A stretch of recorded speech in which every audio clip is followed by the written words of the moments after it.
వాళ్ళది రక్త చరిత్ర, నేను కొత్త చరిత్ర లిఖించబోతున్నా. ఎందుకు ఇట్లాంటివి మాట్లాడతారు ఈయన చంద్రబాబు గారు? పదే పదే పదే ఎందుకు మాట్లాడటం అనేది ఒక ఆయన గౌరవానికి తగిందేనా? ఇంకోవైపు కొడాల నాని గారు దానికి కౌంటర్గా మీది బూడిద పార్టీ అని, అట్లాగే అమ్మటి రాంబాబు గారు తడిగొడ్డల పార్టీ అని, అట్లాగే ఈయనేమో తల్లి చెల్లి అంటే మీ మాంగారు సంఘం ఏమన్నారు నిన్నని వాళ్ళు.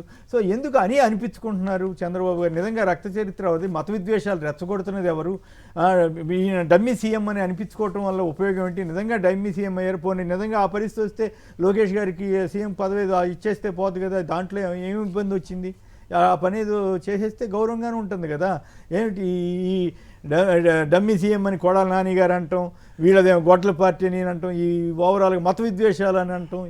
బేసికలీ సార్, ఏదైతే హామీలు ఇచ్చి అధికారంలోకి వచ్చారో ఆ హామీలను నెరవేర్చడంలో కావచ్చు, లేదు డెవలప్మెంట్ ప్రొసీజర్లో అవ్వచ్చు, బేసిక్ నీడ్స్ అసలు సామాన్య ప్రజలకు విద్య, వైద్యం లాంటి వాటిలో అవ్వచ్చు, ఈ అన్ని రకాలుగాను. స్కూళ్ళ పరిస్థితి మీద దాదాపు 10 లక్షలు ఎంతమంది తగ్గారు? 43 లక్షల విద్యార్థులు 30 లక్షలకే వచ్చారు. అంటే అధ్వానమైన పరిస్థితిలో ప్రభుత్వ పాలనకు వచ్చేసిన తర్వాత ఇవన్నీ డైవర్షన్ పాలిటిక్స్లో భాగంగా వాళ్ళు మాట్లాడాల్సింది, పాలనలో భాగంగా మాట్లాడాల్సినవన్నీ వదిలేసి తిట్టించుకోవటం అనే స్టాండ్కి వెళ్ళిపోయారు. అయితే ఇక్కడ వైఎస్ఆర్సీపీ మాత్రం తప్పు చేస్తుందేమో అనిపించింది నాకు. వాళ్ళు ఒకవేళ తిట్టారే అనుకోండి, మీరు తిరిగి తిట్టే బదులు ఈ సంక్షేమ పథకాలు అవ్వచ్చు, హామీలు అవ్వచ్చు, ఆరోగ్యశ్రీ అవ్వచ్చు, ఫీజు రియంబర్స్మెంట్ అవ్వచ్చు, వాళ్ళు మీరు వాళ్ళ కొమ్మ మునుగుద్ది, వైసీపీ కొమ్మ మునుగుద్ది, ఆయన సమాధానం చెప్పలేదు అనుకోండి, నిజంగానేమో అని చంద్రబాబు గారి మాటలు నిజంగానేమో నమ్ముతారు కదా. అట్లా కాదు సార్.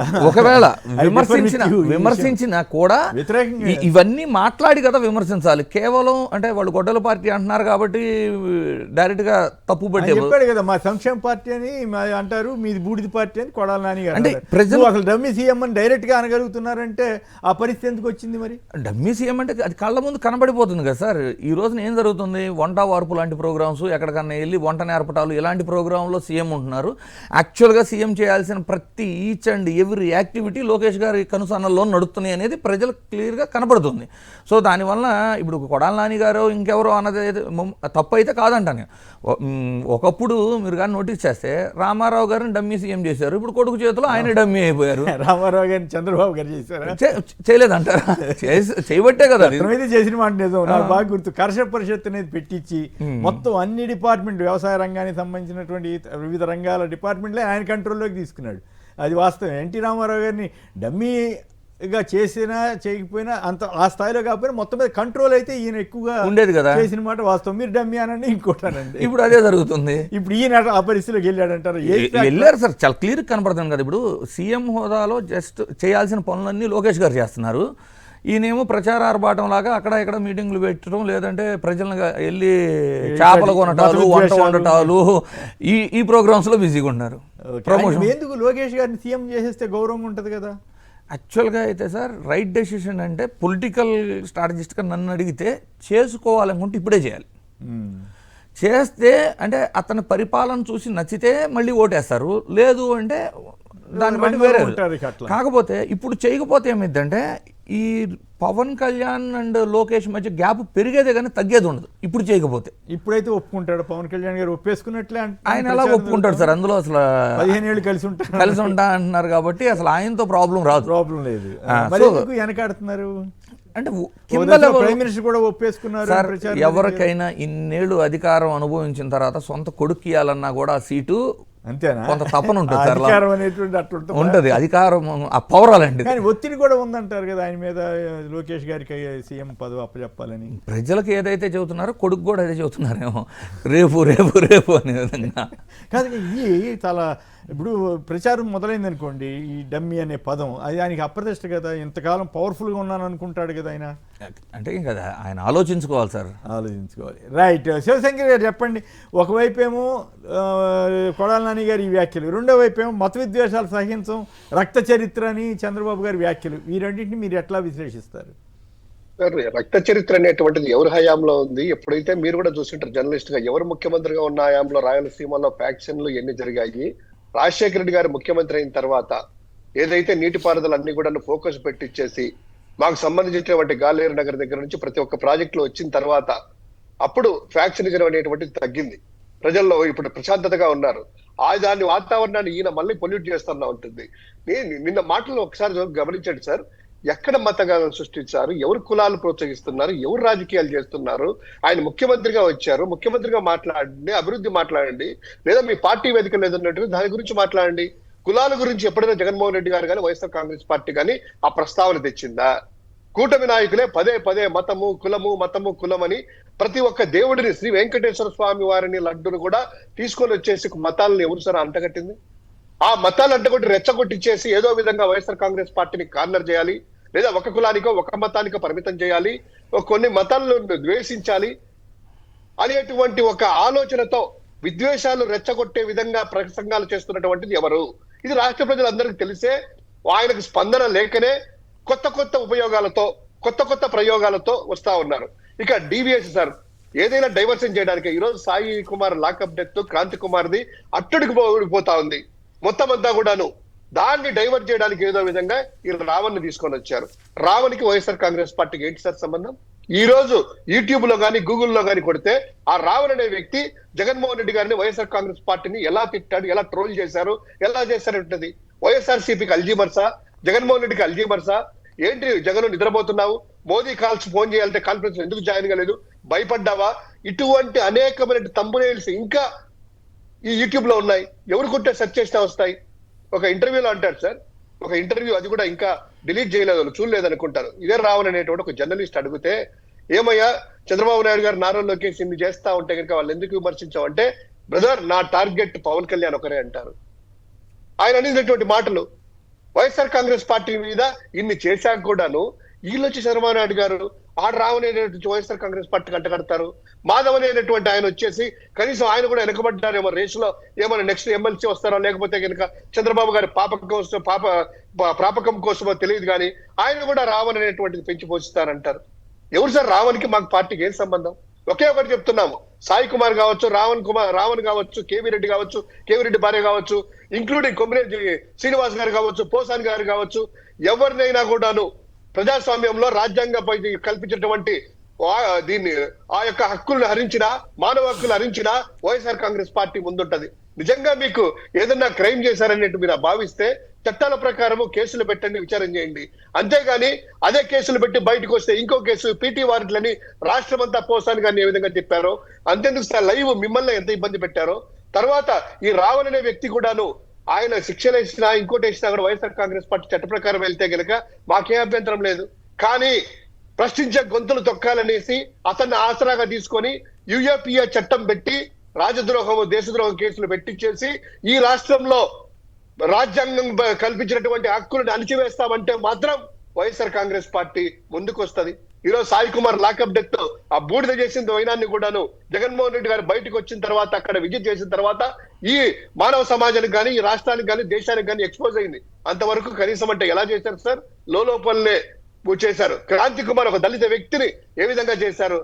ఆయన లాకప్ లో సంబంధించినటువంటిది. ఇవన్నీ కూడా ప్రశ్నిస్తే వైఎస్ఆర్ కాంగ్రెస్ పార్టీకి కులాలు అంటగడతారా? ఇవన్నీ ప్రశ్నిస్తే వైఎస్ఆర్ కాంగ్రెస్ పార్టీకి మతాలు అంటగడతారా? మీరు ఎంత మతాలు అంటగట్టినా కులాలు అంటగట్టినా వైఎస్ఆర్ కాంగ్రెస్ పార్టీ కులాలను మతాలను బేరీజ్ చేసుకుని రాజకీయం చేయదు. ఈ రాష్ట్రంలో ప్రజల హక్కులను కాపాడే పార్టీ ఏకైక వ్యక్తి జగన్మోహన్ రెడ్డి గారే. ఆయన బయటకు వచ్చి ఒక సమస్య హ్యాండిల్ చేస్తేనే ప్రజలకు ఎక్స్పోజ్ అవుతుంది, ప్రభుత్వం మీద ఒత్తిడి పెరుగుతుంది. మీరు ఒత్తిడి భరించలేక ఏకపక్షంగా వైఎస్ఆర్ కాంగ్రెస్ పార్టీ జగన్ నాకు ఒక ఆసక్తికరమైన ప్రశ్న, ఇది రావణ్ కేసులో రాజద్రోహం కేసు పెడితే మీరు సపోర్ట్ చేస్తారా, డ్యామ్ డూమ్ వాయికి దాన్ని వ్యతిరేకిస్తారా అని ప్రచారం చేస్తున్నారు కదా వైసీపీ. గతంలో వైసీపీ గవర్నమెంట్ ఉన్నప్పుడు మీ అసమ్మతి నాయకుడు ఒక ఆయన ఢిల్లీలో కూర్చుని రోజు కులాలు మతాల గురించి ప్రచారం చేస్తే మీరు ఆ కేసు పెడితే అసలు అమ్మో ఇంకా ఆ కేసు పెడతారా అని మీ మీద విమర్శలు చేశారు. ధైర్యంగా వాళ్ళు టీడీపీ వాళ్ళు మద్దతే ఇచ్చారు కదా. ఇప్పుడు రావణ్ కేసులో మీ మీద ఆరోపణలు చేస్తుంటే మీరు ఆ పాత కేసులు ఏమి రిఫర్ చేయకుండా ఎందుకు డిఫెన్స్గా ఎందుకు మాట్లాడుతున్నారు? సార్ డిఫెన్స్ కాదు, కోర్టులో ఉంది. మీరు అన్నట్టు రాజద్రోహం కేసు దేశంలో మొట్టమొదటి అని చెప్పి ఆ రోజు ఏదో అన్నారు. నిజంగా ఆయన వీడియోలు ఆడియోలు చేసేసి మతాలను కులాలు రెచ్చగొట్టేటువంటి కులాలు మతాలు రెచ్చగొట్టిన వాళ్ళకి టీడీపీ మద్దతు ఇచ్చినట్లే కదా. మరి ఆ పాయింట్ కరెక్ట్ కాదా? నాకు అర్థం కాదు, అది అర్థం కాక అడుగుతున్నాను. లేదు, మీరు అనేది అక్షరాల సత్యం సార్. ఇదే టీడీపీ వాళ్ళు, ఇదే చంద్రబాబు నాయుడు, ఇదే ఎల్లో మీడియా నానా రభస చేసేసి అదే ఆయనకు సమర్థించేసి ఇదేంటి రాజద్రోహం కేసా, ఇది దేశంలో మొట్టమొదటిసారిగా పెట్టారన్నారు. ఈ రోజు యూట్యూబర్ మీద దేశంలో మొట్టమొదటిసారిగా రాజద్రోహము ఈ యుఏపిఏ చట్టం అనేటువంటిది ప్రయోగించడం అనేటువంటిది మన యొక్క భారతదేశ చరిత్రలో మొట్టమొదటి కేసు ఒక యూట్యూబర్ మీద. దీన్ని కోర్టులో కూడా ఛాలెంజ్ శ్రీనగర్ దగ్గర ఎక్కడో ఒక జమ్మూ కాశ్మీర్లోనూ ఎక్కడో ఒక లేడీ పాకిస్తాన్ వాళ్ళతో సంబంధాలు పెట్టుకున్న కేసు మీద అప్పుడు పెట్టారు, అంతేగాని ఇతను మాట్లాడిన వాటి మీద పెట్టడం అయితే మొదటిసారి. కరెక్ట్. అదే ఏం మాట్లాడినా కూడా వైఎస్ఆర్ కాంగ్రెస్ పార్టీ రావణ్ వచ్చేసి వైఎస్ఆర్ కాంగ్రెస్ పార్టీ వ్యక్తి ఈయన మద్దతు తెలిపారు. అంటే రాజ్యాంగాన్ని పరిరక్షించండి అయ్యా, హక్కులను కాపాడండి అని మాట్లాడితే ముద్ర వేసేయండి.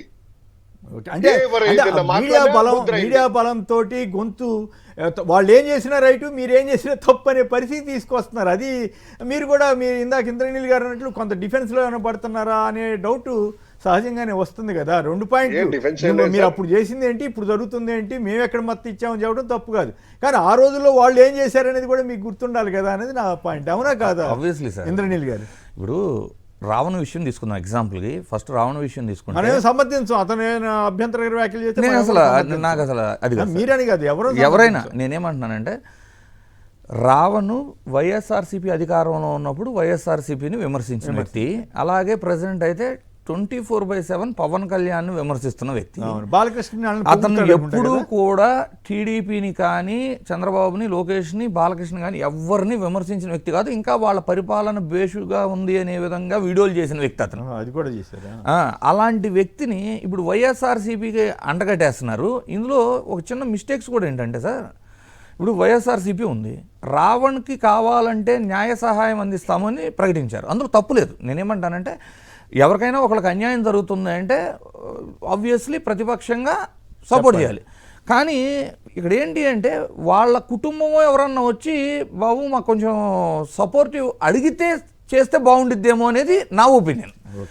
ఆ ఒక్క స్టాండ్ ఉంది చూసారా, అంటే ఏంటి, వాళ్ళు అడక్కముందే వీళ్ళు అప్పుడు వైసీపీ అసమ్మతి ఎంపీ, అసమ్మతి నాయకుడు టీవీలో కూర్చుని ఇష్టం వచ్చినట్టు కులాలు మతాలు పెడతా ఉంటే అప్పుడు ఆయన కుటుంబం వెళ్ళి మీ వాదనలో కొంత లోపం ఉందే లేదు.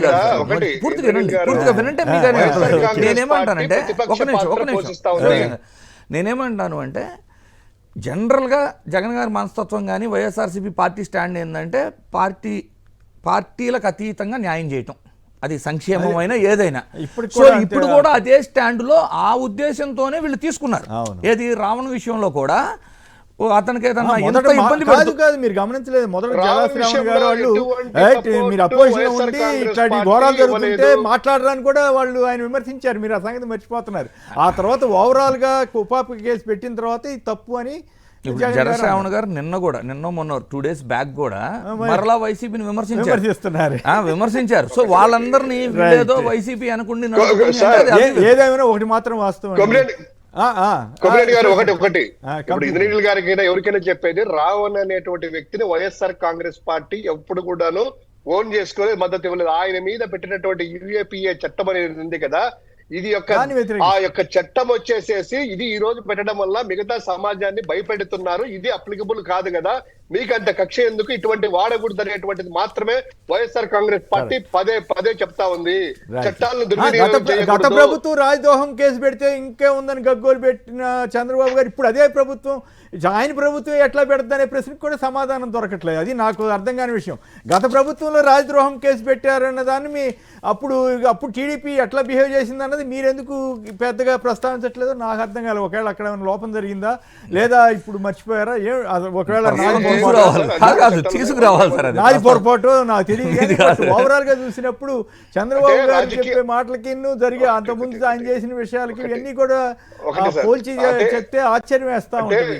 ఏదేమైనా ముఖ్యమంత్రి స్థాయిలో ఉన్న వ్యక్తి మత విద్వేషాలు, దేవాలయాలు వీటి గురించి పదే మాట్లాడటం ద్వారా ఆంధ్రప్రదేశ్ సమాజానికి ఏం సంకేతం ఇస్తున్నారు? ఏ చీఫ్ మినిస్టర్ అని ఇట్లా ఇంత ఈ స్థాయిలో మాట్లాడుతున్నారా? పైగా దట్టు నేను కులాలకి మతాలకి అతీతం, నాకు అన్ని మతాలు ఒకటే అని చెప్పినటువంటి ఒక ఆయన ఇప్పుడు చెప్పిన చంద్రబాబు గారు ఇప్పుడు నాకు మా మతం మా దేవుడు అనే పరిస్థితి రావడం అయితే నాకు ఆశ్చర్యం. ఇక్కడ మత విద్వేషాలు రెచ్చగొట్టొద్దు అని నిన్న ప్రసంగంలో కూడా 2-3 ఎగ్జాంపుల్స్ వైఎస్ఆర్సీపీ అధికారంలో ఉన్నప్పుడు జరిగింది. మేముంటే ఇలా జరగమంటున్నారు కదా. నీ పక్కన కూర్చోబెట్టుకున్న నీ డిప్యూటీ సీఎంఏ గతంలో మా ఇంట్లో దీపారాధనలో సిగరెట్లు వెలిగించుకునేవాళ్ళు అని ప్రస్తావించిన వీడియోలో ఉంది. ఆయన చాలా అంటే మాట్లాడారు. ఈ ఒకటి double stand మీరు గురించి చెప్తున్నాను. సార్, ఒకటి మీరు Double ఇందాక stand. ముస్లిమ్స్ దగ్గరికి వెళ్ళినప్పుడు మాట, క్రిస్టియన్స్ దగ్గరికి వెళ్ళినప్పుడు మాట, ఇట్లా చాలా చెప్పారు. రైట్ టైం మీరు అన్నట్టు ఇందాక చిన్న కన్క్లూజన్ సార్, ఒక సెకండ్. టైం మీరు అన్నట్టు ఇందాక వైఎస్ఆర్ కాంగ్రెస్ పార్టీ గత ప్రభుత్వంలో చేసినటువంటిది ఇప్పుడు ప్రశ్నించేసి దీన్ని రాజకీయం చేయదలుచుకోలేదు సార్. ఏదైనా కూడా సమస్యను ఫస్ట్ ప్రజల్లో తీసుకెళ్ళేసి Right. ఖచ్చితంగా అన్ని కూడా కౌంటర్లు ఇస్తాము. రాజకీయం Right. కోసం అయితే అది వేరే విధంగా ఉండదు. రాజకీయం కాకుండా ఈ వ్యక్తికి ఆ చట్టం అనేటువంటి అప్లికబుల్ కాదు. తర్వాత నెక్స్ట్ స్టేజ్ లో మీరు ఇలా చేశారు అలా చేశారు అనేటువంటిది వస్తుంది సార్. ఇప్పుడు ఎక్కడ రైట్. defense లో లేదు కావచ్చు, ఇంకోటి లేదు. నాకు నచ్చిన పాయింట్ ఏంటంటే జగన్ గారు ఆయా సందర్భాల్లో వాళ్ళ దగ్గరికి వెళ్ళి, బాధితుల దగ్గరికి వెళ్ళి మతం గురించి కానీ కులం గురించి కానీ ఇట్లాంటి ఏ విద్వేషపూరితమైన వ్యాఖ్యలు చేయకుండా రావటం అనేది గ్రేట్. అదే అంతకంటే పెద్ద సీనియర్ చంద్రబాబు గారు 4 సార్లు సీఎం అయిన ఆయన రోజు మతం గురించి, రోజు కులం గురించి, రోజు ఆలయాల గురించి, దేవుళ్ళ గురించి మాట్లాడటం నాకైతే నచ్చలేదు. గతంలో ఇంత ఘోరంగా లేడు ఆయన. ఇప్పుడు ఎందుకు అట్లా అయిపోయాడో మరి. కొడాల నాని గారు చెబుతున్నట్లుగా ఆయనకి ఆయన స్థాయి ఆయనకి ఆయనే తగ్గించుకుంటున్నారేమో. నాకైతే అది కొంచెం బాధ అనిపిస్తుంది.